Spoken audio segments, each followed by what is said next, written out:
Good news. টিপিএসসিতে যারা junior ইঞ্জিনিয়ারের জন্য মেন্স এপিআর হয়েছিল মেন্স এক্সামিনেশনে, তো অবশ্যই তোমরা মেন্সের রেজাল্ট পাবলিশ হয়ে গেছে। তো প্রথমত প্রিলিমস, এখন মেন্সের রেজাল্ট আউট হয়েছে। তার পরবর্তী সময়ে তোমাদের ইন্টারভিউ অর্থাৎ পার্সোনাল টেস্ট হইব, যেটা পার্সোনালিটি টেস্ট, সেটা তোমাদের ফেব্রুয়ারি মাসের 17 তারিখ। তো মোটামুটি আর এক মাসের মতো সময় আছে তোমাদের সেই পার্সোনালিটি টেস্টের যে বা ইন্টারভিউটা হইব। তো সেইভাবে তোমাদের প্রস্তুতি নিতে পারো।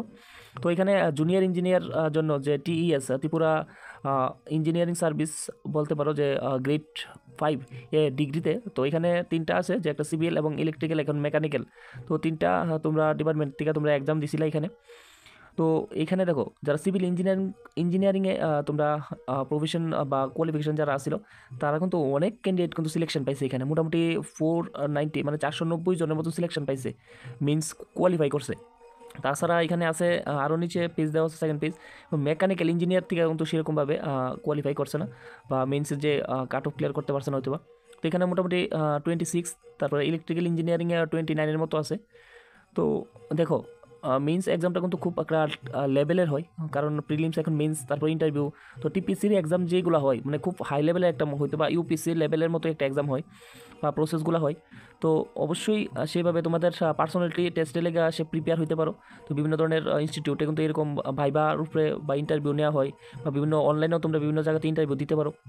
তো অবশ্যই পার্সোনালি টেস্টে লেগে বিভিন্ন ধরনের কোচিং সেন্টার তারা বিভিন্ন ধরনের ইন্টারভিউ বা ভাইবার টেস্ট নিয়ে থাকে। তো সেইভাবে তোমরা প্রিপেয়ার হয়ে যাও, কারণ যেহেতু প্রিলিমস এবং মেন্স এই দুইটা এক্সাম ক্লিয়ার করা মানে বিশাল ব্যাপার। এই দুইটা ধাপ ক্লিয়ার করে ভাইভাতে হওয়া, তো বিগ একটা অ্যাচিভমেন্ট করতে পারো।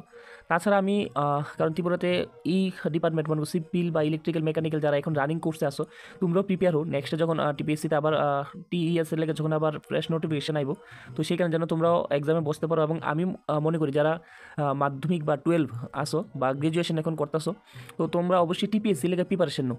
কোনো নির্দিষ্ট একটা এক্সামের লেগে বসে থাকলে হইতো না, হয়তো বা টেট বা তোমরা করছো টিপিএসসি বা এসএসসি, যে কোনো এক্সাম এলে সেই এক্সামটা ফেস করো। কোনটাতে তোমার হয়ে যায় তুমি নিজেও করতে পারতো না, সেইভাবে আমি করতেছি যারা স্পেশাল টিপিএসসি লেগে প্রিপারেশন করাটা খুবই ভালো। কারণ টিপিএসসি কিন্তু আগে থেকে তাদের ক্যালেন্ডার রেডি থাকে, যে টিসিএস কখন হইব, টিপিএস কখন হইব, বা বিভিন্ন ধরনের আরও অনেক পোস্ট আছে টিপিএসসির মাধ্যমে যে নিয়োগ হয়। তো অবশ্যই তোমরা টিপিএসসিরে সবাই টার্গেট করতে পারো, কারণ টিপিএসসির যেই স্যালারিও খুব ভালো একটা স্যালারি, এবং পোস্টগুলো খুব ভালো ভালো পোস্টের জব। তো অবশ্যই সেভাবে তোমরা প্রিপেয়ার হতে পারো। এবং এখানে যে টিইএস গ্রেড 5-এর ডিগ্রিতে বা জুনিয়র ইঞ্জিনিয়ারিং যে পোস্টে যে নিয়োগ হইব, তো এখানে কিন্তু ইন্টারভিউ ডেটও কিন্তু অলরেডি দেওয়া হয়ে গেছে 17 তারিখ ফেব্রুয়ারি মাসে। সেভাবে তোমরা প্রিপারেশন নাও, এবং এখানে কিন্তু ভালো ক্যান্ডিডেট কিন্তু মিন্স ক্লিয়ার করছে। ঠিক, তো এটাই বলা ছিল। তো নেক্সট ভিডিওতে আবার দেখা হইব। তো আমার ভিডিওটা অবশ্যই শেয়ার করে দিও, এবং সবাই ভালো থাকো, সুস্থ থাকো, এবং টিডি স্যার ইউটিউব চ্যানেলকে অবশ্যই সাবস্ক্রাইব করবা।